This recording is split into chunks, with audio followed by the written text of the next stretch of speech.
back to the Highlight Spiel. We're back with our college football preview, bringing you the SEC edition this time. At the SEC Media Days, they came out with their preseason poll. And in the East Division, they had Georgia first, Florida second, Tennessee third, South Carolina fourth, Kentucky fifth, Vanderbilt sixth, and Missouri at seventh.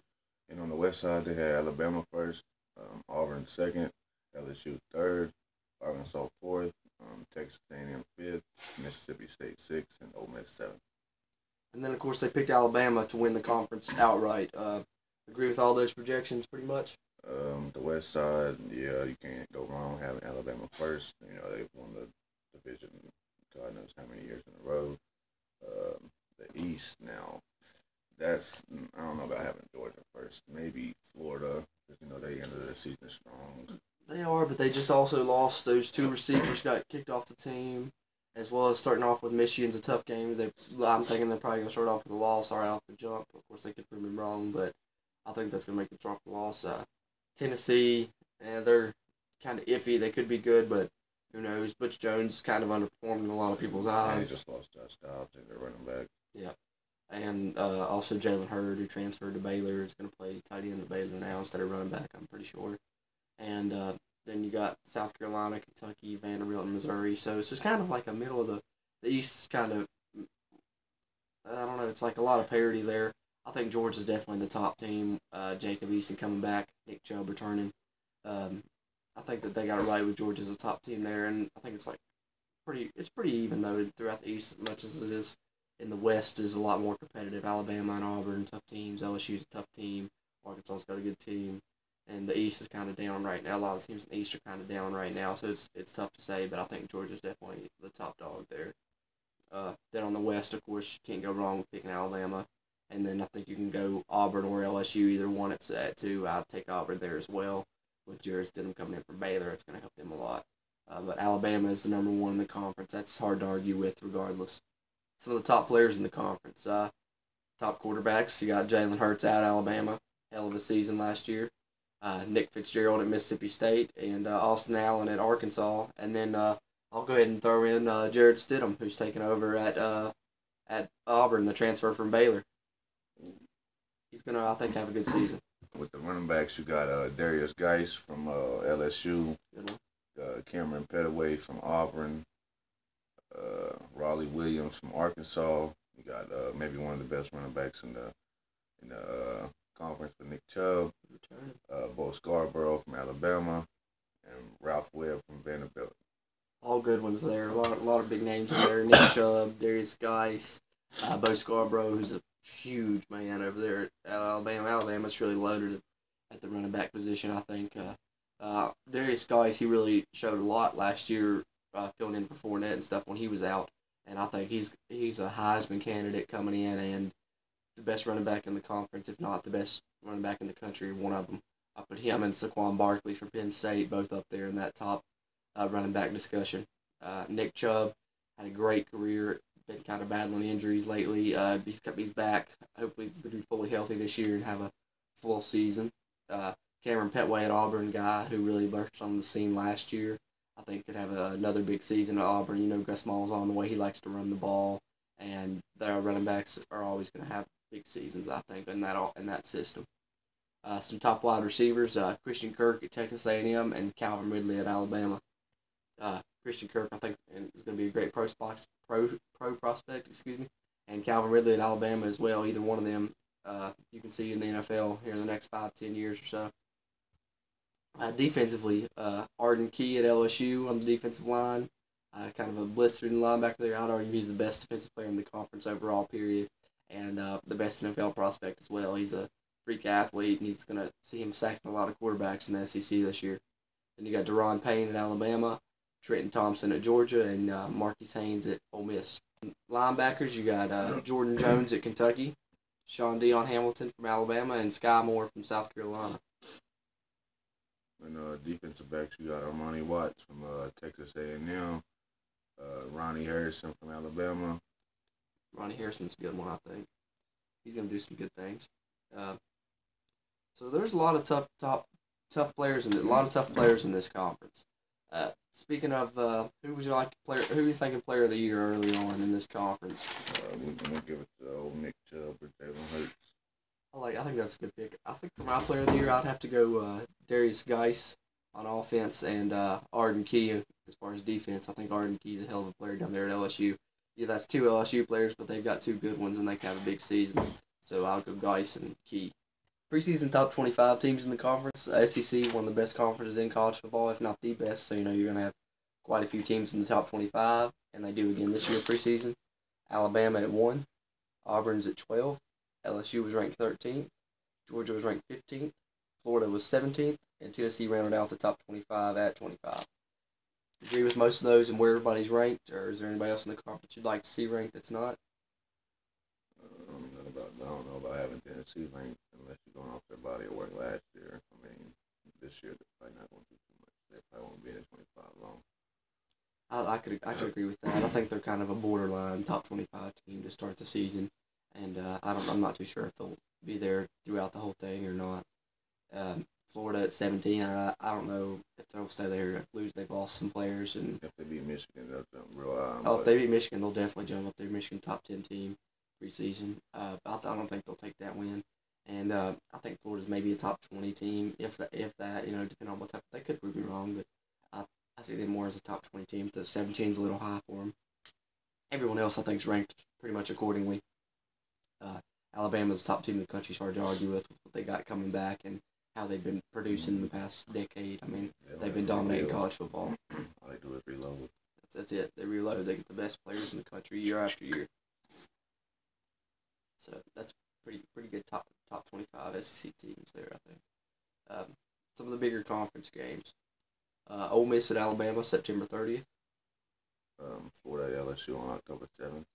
Texas A&M at Florida, October 14th. LSU at Alabama on November 4th. And then the big rivalry, Bama at Auburn on November 23rd. Or November 25th. 28th. Oh, yeah, 25th. Alabama at Auburn on November 25th. Which of these are you most excited to see, man? Bama and Auburn, baby. That'll never disappoint. Bama and Auburn, of course. That's the big one, the Iron Bowl down there, and everybody loves to see that. I think Florida at LSU is always good, too. The battle with the swamp there, and then... they don't ever put points on the board. It's always a defensive game. Yeah, usually a defensive game, but I still interested to see it. LSU and Bama, I think that'll be another good one. Probably another defensive game, like you said. But it'll be another good game between two good teams, I think. The whole lineup right there is good games. A lot of good games here in the SEC. SEC's pretty competitive conference. There's a couple teams down there at the bottom, but for the most part, everyone's got a pretty good team, and most of the games are always pretty neck and neck, even between bottom of the conference teams and top. So they still give them a challenge. We've seen a lot of upsets in ways like that when Ole Miss upsetted Tim Tebow in Florida. Of course, they bounced back to go on and win that championship, but you can see upsets like that in this conference because it's just such a good conference with a lot of really good teams in it. Let's talk about some of the big storylines in the conference. One of the biggest storylines that we mentioned it earlier is Jared Stidham taking over at Auburn. Great quarterback there at Baylor. Took over there, left after all the allegations and problems that Baylor had, and was free to transfer and play right away. And he's coming over to Auburn to play for them. And Gus Malzahn in that awesome offense. And Jared Stidham, he's a heck of a player. I've seen what he did at Baylor in those few games that he played, and he was very impressive. And I think he's going to take that Auburn offense to another level and give them a passing element to it that they really haven't had to this point. They've always been great running, had great running quarterbacks and stuff. Which don't get Stidham messed up. He can still run a little bit too now, even though don't let him pull his arm for you. He's a pretty agile guy. He can get out of that pocket and make some plays as well. And I think it's going to help that Auburn offense a lot, having a guy like Stidham behind center that can put the ball where they need to on the passing plays as well, and still have the Gus Malzahn running offense working for him. I think he's going to have a big year. It really depends on his receivers and his line. That's true. It's all, you only go as far as they'll take you. Got John Franklin moving the receiver. I don't know how he's going to be a receiver. Hopefully he fares like Braxton Miller did on his change. John Franklin, the former quarterback star, last chance U. Played a little quarterback at Auburn. Then Trent moved over to receiver when Sean White took over. And now Jared Stidham competing with Sean White, and John Franklin's still over there at receiver. He's a heck of an athlete, really fast. And hopefully they find some creative ways to get him the ball. Maybe even a little trick play, double pass. He throws a pass or something. That'd be something cool to see. And then let's talk about the parity between these divisions. We mentioned a little bit earlier, the East a little bit weaker than the West. Actually, East went 5-10 against the West last season in the conference. and in the past 5 years, they are 24-51, and that's pretty bad right That's there. The West terrible. is dominating this conference in the past 5 years. Can the East ever improve and catch up, you think? I mean, maybe in the future, but definitely not this year. As long as Alabama and Auburn and LSU is on the West, that's the most dominant teams in the league. That's how it's going to continue. It's the West. The West is the way to go. I think so. I think the East could catch up, but it's hard to play catch up in that because in playing catch up, you're down, and that means the teams in the West are winning. And when teams are winning, the players are going to go play for them, and they're going to get the recruits. So it's kind of hard to catch up when you're coming from behind there. But I think there's some teams in the East that can do it. Florida, we've seen in the past they have the potential to be a dominant team in college football. Early 2000s, they were doing it. Early right there before the 2010s. Tebow, Chris Lee, all that, and so they can get up there. Georgia's had great teams in the past. Tennessee, I think, can get back to greatness. South Carolina. So there's a lot of good teams in the East that have just kind of struggled as late, that have been traditional powerhouses in the past. They could make the parity in this conference a little more even between the East and the West, but I think that at least for the next 3, 4, maybe even 5 years, the West is going to continue to somewhat dominate a good bit, probably. Um, Nick Chubb, how about him choosing to return for his senior season instead of going to the draft where he's going to be a great NFL running back? It probably would have been a pretty high draft pick. That's something you don't see a lot. Kind of puts a smile on your face to get to see a guy actually want to come back and finish his degree and play one more season with his teammates in college. Gets his degree, he might. And I hope the guy has a big year this year. I think he might can. win Player of the Year in the SEC. Might fuck around and win a division. Not division, the Heisman. You never know, he might have a big enough year. Yeah, he's that type of talent. He could definitely do any one of those things. If he can stay healthy throughout this whole season, he's going to have a really big year, I think. Mm-hmm. All right, Kentucky and head coach Mark Stoops, are they dark horses in the East division or in his fifth season? They kind of have almost upset some teams. Would you consider them a dark horse in the East? I mean, they might make a couple upsets. Having a big year, probably not. I mean, I don't think Kentucky's ever had a good year in football. Not if they have, it's before my time. So I don't see that changing anytime soon. They're a basketball team only. I mean, I won't count them out as possibly being an underdog, but they did lose Jeff Badette. He actually went on as a graduate transfer and will be playing at Oklahoma this season. We mentioned that in our Big 12 preview. They one of Oklahoma's top receivers this year, and I think that hurts a little bit. I think Mark Stoops has done a pretty good job there, though, and they got a chance to shock some people, but I wouldn't necessarily go as far as considering them a underdog myself to win the East. I just don't think. I think Florida, Georgia, Tennessee, and maybe even South Carolina, I think you consider the underdog above Tennessee. But I like Florida, Georgia, and Tennessee right there in that East Division as the top teams. Alabama, they're loaded. They're loaded at a lot of positions, but they're really loaded at running back this season. Got a few good ones.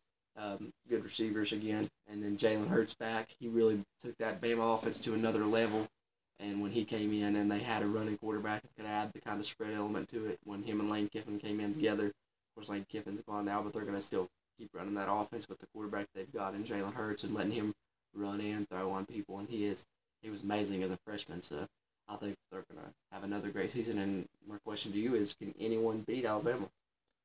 In the SEC, no. I mean, national championship, we seen it be last year, but in the SEC, no, sir. I mean, Florida State might pull the upset tonight, but I don't see it happening. I don't know if they will. I don't know. It's gonna be a big matchup. I like Florida State a lot. Yeah, you seen them see me take them as my ACC champion, but I do say that they will have a blemish on the year, and it will probably be this Alabama loss. If that's maybe their only blemish, but I don't know if anyone's beaten Alabama. Not with the team they got this season. They're coming back for revenge. They lost that championship last year in the last play. They're coming back. They're going to be very hungry.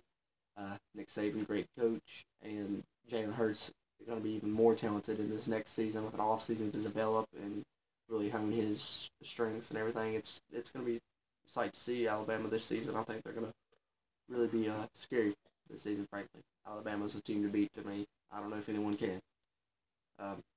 What about Ole Miss? You got Matt Luke taking over as interim head coach.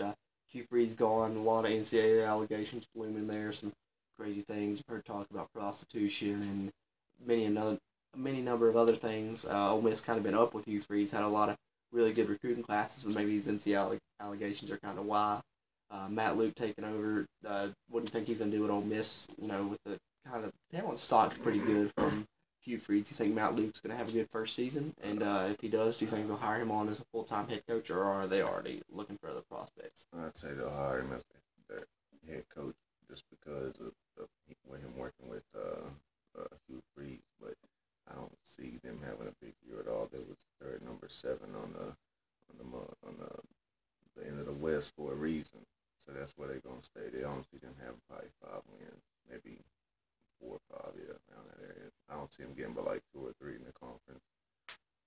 I agree. Anytime NCAA trouble comes, losses aren't far behind, and tough seasons aren't far behind as well. I think they'll have a tough year this year, maybe a tough couple of years, but I don't know if they'll hire Matt Luke for their head coach full time. I'd say they're probably looking at other prospects as well, and just going to kind of judge him on the play and the way he runs the team this season and go from there. But I think they're going to have a tough go. The NCAA allegations always hurt any team, knock them down a little bit, and it's going to be a tough season, I think. But who knows where they can go from there. Let's go predictions here for this SEC conference and wrap up our college football previews here on the Highlight Spiel. Who do you got coming out of the East? Who do you got coming out of the West? And who do you got winning it? I'm going to go crazy. Trying to have Florida coming out the East. I'm going to have Alabama coming out the West, obviously. Florida and Alabama in your SEC championship game. Then, Roll Tide, baby. Roll Tide's the SEC Roll Tide champion. all the way to the SEC title. I like that. I like the sound of that. Believe it or not, ladies and gentlemen, for the second time, we were actually going to agree on our champion. Because I'm going to say Alabama wins it all, but I'm going to go Alabama versus Georgia. Georgia, Jacob Eason, Nick Chubb, a lot of good players. They'll make it to that SEC title game, win that East going away. And then in the SEC title game, they're going to get run over by the Roll Tide, baby. Mm-hmm. Roll Tide, roll. That's what they say, right? And Alabama's going to roll this season. Always. Jalen Hurts, awesome player, Bo Scarborough, freak of an athlete, scary-looking individual. And their defense, always something filthy. And their defense, you can name any one player on there. And then Calvin Ridley, a great receiver. Nick Saban, one of the best coaches, if not the best coach in college football. Of all time. Yeah, one of the best of all time for sure. And Alabama, they're going to take the conference. What else can you say? I think you'll see them in the back in the college football playoff again. I definitely do. Well, thanks for another great show, everyone. This wraps up our college football previews. Stay tuned for our weekly shows. We're going to have recap shows of the college football action, and hopefully starting in week 2, we're going to have college football weekly preview shows, kind of our version of College Game Day, more or less. Thanks, everyone. I'm Jordan. This has been the Highlight Spiel brought to you by Trio 4 Productions. Thank you.